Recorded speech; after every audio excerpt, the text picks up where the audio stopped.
Oyez, oyez, oyez. The Honorable Podcast on Masonic Law is now in session. Welcome to the podcast on Masonic Law, where we hope to build curiosity and desire to better understand our regulations. Oyez, oyez, oyez, oyez. Welcome to the Oyez Podcast. This is Brother Rip Moore from Fort Worth 148.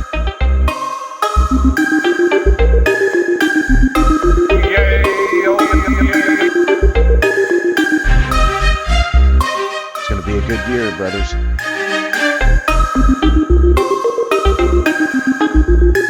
We've got a lot of big ideas in store for the year.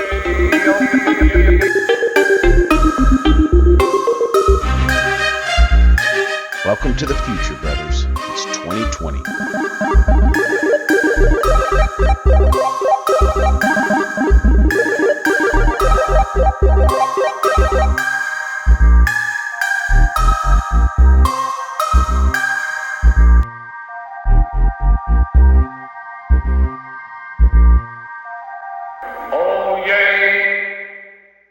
So just to give you an idea of the purpose of this podcast, basically, we want to bring some more quality content to the brothers, or hope to.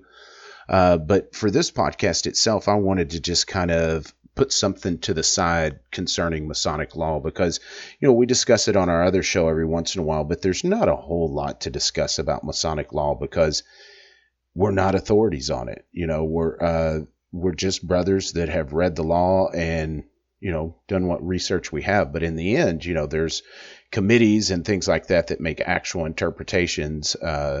And you need to put your eyes on those laws as well. So, while we do discuss them, we don't a whole lot. So on this podcast, I'm basically just going to be reading from the law book, and kind of discussing it a little bit. To hopefully kind of point out some nuances in there that will, make you go, and maybe pick up that law book in the future and find these things out for yourself. It's so easy for one brother to read that law. We all depend on that guy who will actually pick up the law book and read it. And he tells the brother what the law book says. He tells a brother who tells a brother, so on and so forth. And, by the time it makes the rounds, it's not the same law that was read from the law book. You're playing the telephone game or the rumor game and things get twisted up. So hopefully, I'll be able to come up with some things out of the law book that you didn't expect, and it will pique your interest and will get you on a rabbit hunt to go through these things. And more importantly, when you hear, no, you can't do that, those kind of things, because a lot of us have had that experience where we said, oh no, you can't do that. And then you look over a few months later and there's a lodge doing that successfully, only to find out with a little research that it is legal. And it could have all been avoided had you and that brother had a discussion and actually got out the law book and got to the bottom of it. That's kind of the hopes of this podcast, is to generate a little buzz about, our laws and, hopefully generate interest in getting to know them better, because the more we know them, the better off we're going to be. It's every Mason in this jurisdiction answers to these laws, from our Grand Master down to the newest EA. So it's important to know them. Title means nothing when it comes to those laws. We all have to obey those. Now with that, let me put out my standard disclaimer that I'm in no way an authority on Masonic law, or anything I or any guest say on the show should only serve to inspire to investigate through proper channels the purpose and intention of any law we discuss. So don't take it from me. What you're getting from me is my interpretation, and it's just that, and should be heeded as such. Like I said, the purpose is to get you to investigate this and actually put your eyes on it, and hopefully show you that once you get the hang of it, these laws and the law book and things are not as hard to navigate as you would think. It can get confusing, but that's why you've got committees and brothers that have really invested some time in this, that hopefully you can get your hands on and get the actual rules that we have to follow. So when it comes to the schedule of this podcast, there's no specific schedule to it. We'll just, whenever we come up with something law pertaining, we'll throw this together and put it on here. These will be much shorter. I don't plan on it being multiple hosts to where, we can start chasing rabbits and get down into something that we don't know what we're talking about real quick when it comes to Masonic law. So these should be shorter, and that's why I wanted to do them as a standalone. And of course, being from 148, before we get started, I've got to do a little promo. If you don't listen to our other show, we've got the Fort Worth 148 Masonic podcast where we do a lot of interviews and cover, topics that are of interest to Masons. So if you haven't heard that show, just do a quick Google search or search in almost any podcast app for Fort Worth 148 Masonic podcast, and you'll find us.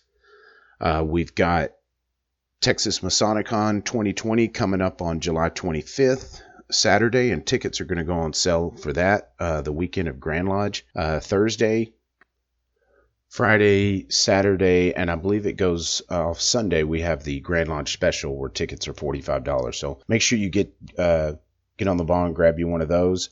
If not, after that's over, they go up to the early bird special, which I believe is $55. And we're going to have a great time. We've got some great speakers lined up for that. And also, we started the tradition of holding a festive board the night before last year, and we're doing the same. Brother Gabriel Yargis just got a fantastic evening plan. I'm almost more stoked for that than the actual event. It's going to be great, and tickets will go on sale for that as well the night before. It's going to be a great dinner and just a great time for fellowship.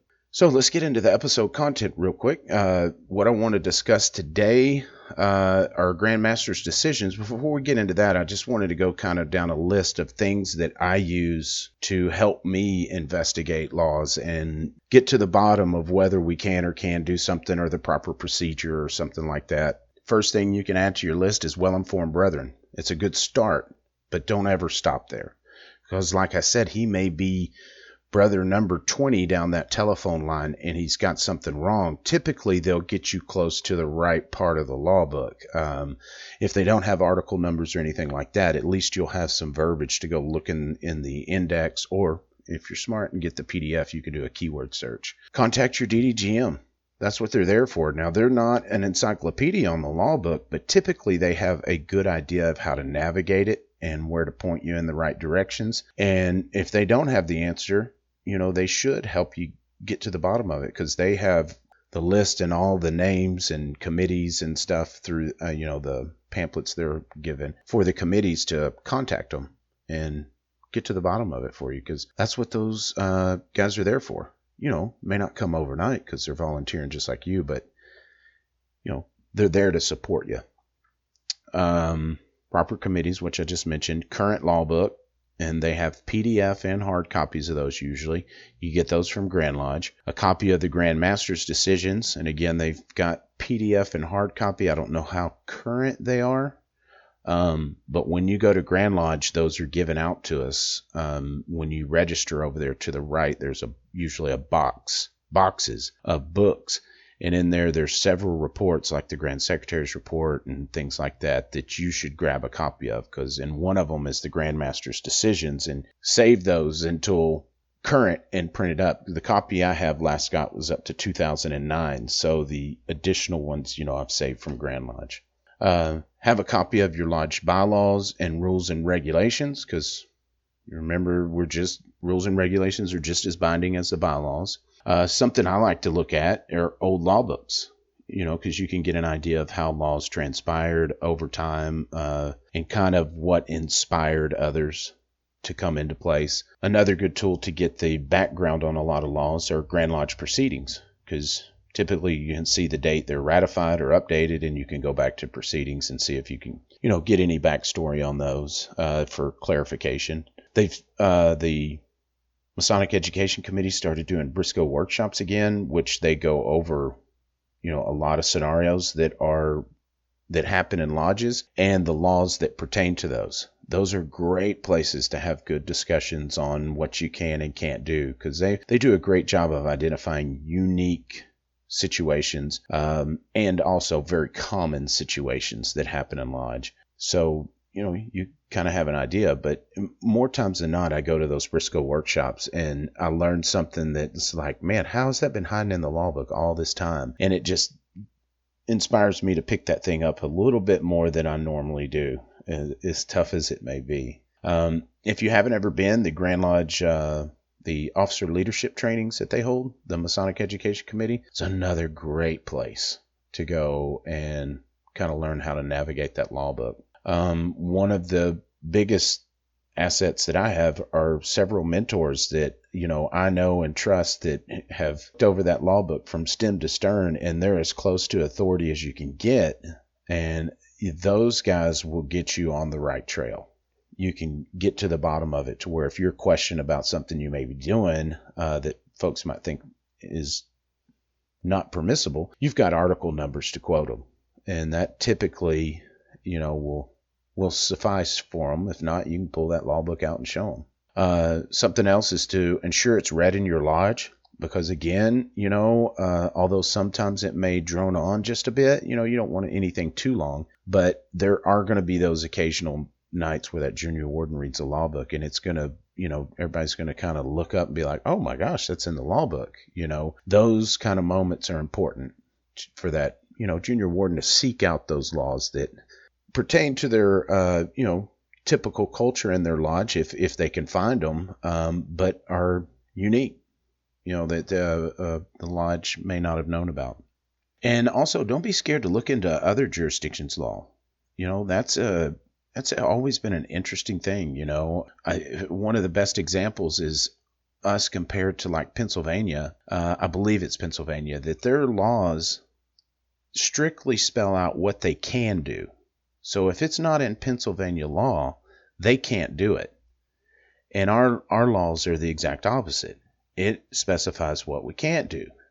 And, there are instances that explain things, with paraphernalia and stuff. But for the most part, that our law is telling us what we can't do. So if it's not in there, then we can do it. If it's not forbidden, it's permitted, kind of thing.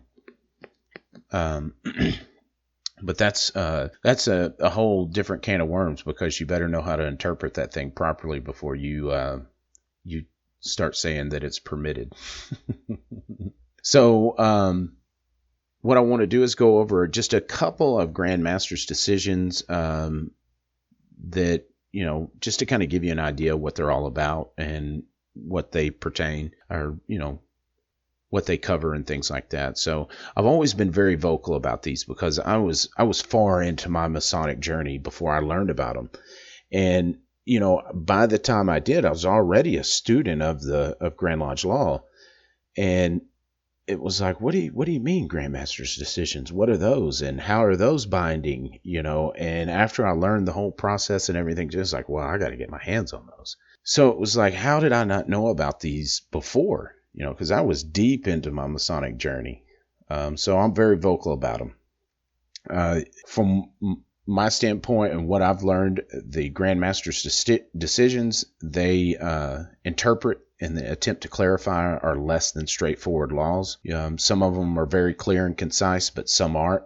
There's a little ambiguity in some of them, and these serve to interpret those and attempt to clarify them. So they're reported to each voting member that attends Grand Lodge and are voted on for ratification. And like I said, they're in written form. So it's not like somebody's going to get up and talk about them at Grand Lodge. They're in written form, and then we vote on that report that they're included in. I believe it's the Grand Master's report. And they're ratified as law. So, then they become a part of our Masonic laws that govern us. And they're as binding as those laws. In those Grand Master's decisions, there's a lot of instances you'll find the same question asked, sometimes over and over, in different years. And what you're going to look for is the most current Grand Master's decision, and that's the one that's actually going to be binding. And in my research, what I've seen is that they'll reference, that so and so Grand Master's decision in 1961. Was contrary to this, and this supersedes it, overrides it. So you'll have a way to go back and look and see what that Grand Master may have said. I can't stress how much easier it is with the PDF version of the Grand Master's decision. when you can do that keyword search and get through these, because the Grand Master's decisions are much harder to navigate than the Grand Lodge Law. There's a little bit of a rhyme and reason to them, but they're kind of stuck in chronological order. So it's you have to go through pretty much page by page, or subject by subject, in order to find what you're looking for, the most current, to make sure that it hadn't been asked. So you basically work from the back to the front to find the most recent question that you have. But if you've got that PDF, you can just do a keyword search and quickly get through all that. So let's go over just a few Grand Master's decisions to give you a feel for what they're like. The first one I wanted to go over was Grand Master's decision in 2011. It was number 8, and the question was asked, are the grips and words of each of the 3 degrees part of the questions and answers that candidates must learn to pass proficiency in each degree? And again, I'm no pro, but I'm not aware of anywhere in our law that that's actually specified in our law book. So the Grand Master clarified, yes, they are a part of the examination and are required to be learned by the candidate. It is important that the candidate know the grips and words to gain admission to a lodge when attempting to visit. In most jurisdictions, it is required that the brother being examined give the grip and words. There you have it. You can see how that kind of works.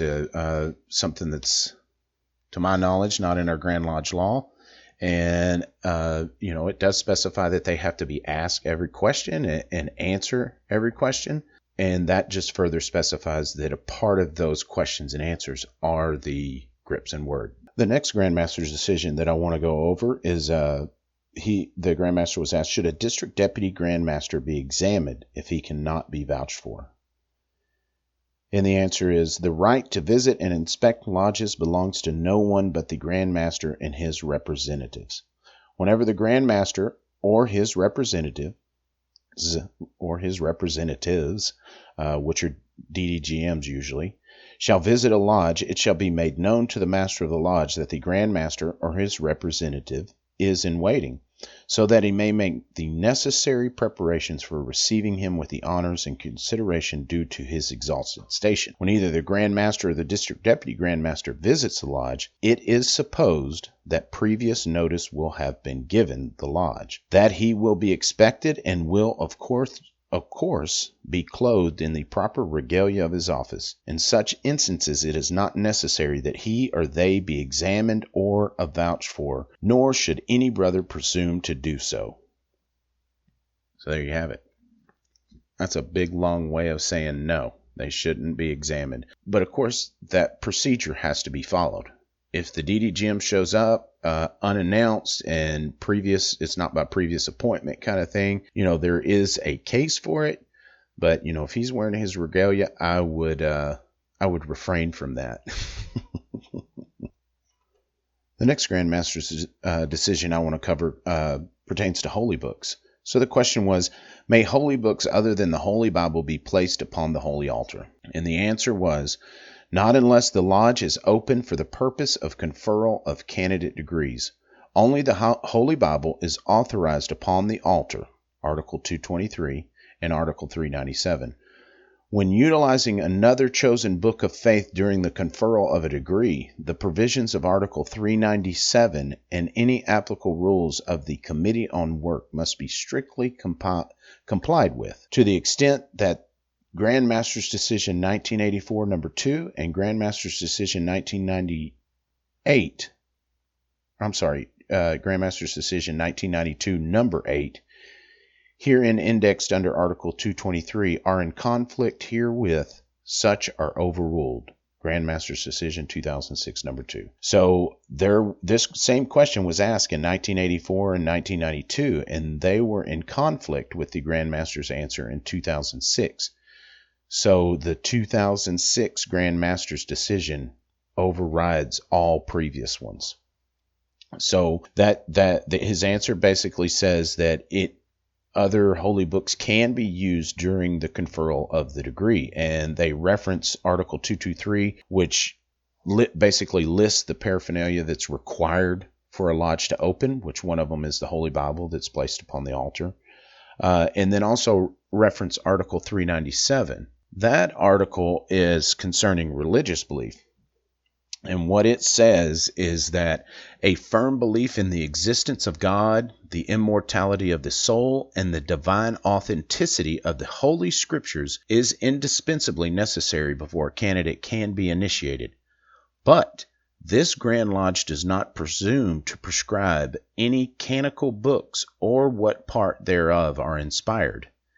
It is the policy of this Grand Lodge to permit a candidate whose religious persuasion is based upon other than the Holy Bible to be obligated upon the book of his chosen faith, and the same may be situated upon the altar in front of the Holy Bible during the conferral of the 3 degrees of Masonry, in which event all esoteric references to the Holy Bible during the conferral of the degrees and the lessons appropriate thereto shall be substituted with the book of your or my faith. So if you're doing the degree, you would substitute Holy Bible with the book of your faith. If you're teaching the catechisms, the Q&A, the candidate would say the book of my faith. Wherever that's, the Holy Bible's referenced, it's replaced with the book of my faith. And that's something that you'd want to get with your committee on work men with to clarify exactly where all that is. But it does specify in that Grand Master's decision and any applicable rules of the committee on work, which most of their rules they can't write down since it's dealing with ritual. So you're just going to have to get on the phone or go attend a ritual and ask some questions, forum and exam, go attend a forum and exam and ask some questions. But I just wanted to go over those Grand Master's decisions real quick and kind of give you a feel for what they are and what they reference. They cover all kinds of different topics.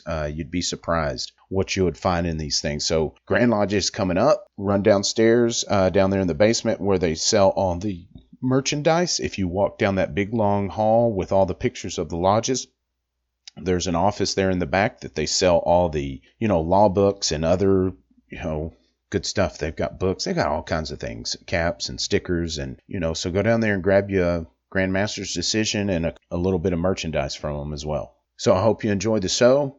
As soon as I come across something in the law that piques my curiosity, or if you have anything, shoot me a message, and I'll do some investigating and share it to the best of my knowledge. So if you want to contact us, info148@fortworth148.org is the best email. On Facebook, you can contact us at fortworth148, and you can visit our website, fortworth148.org.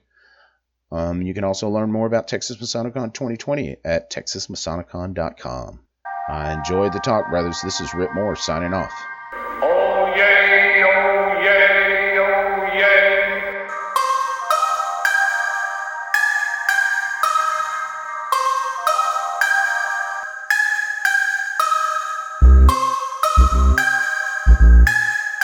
Oh yay, oh yay, oh yay, oh yay.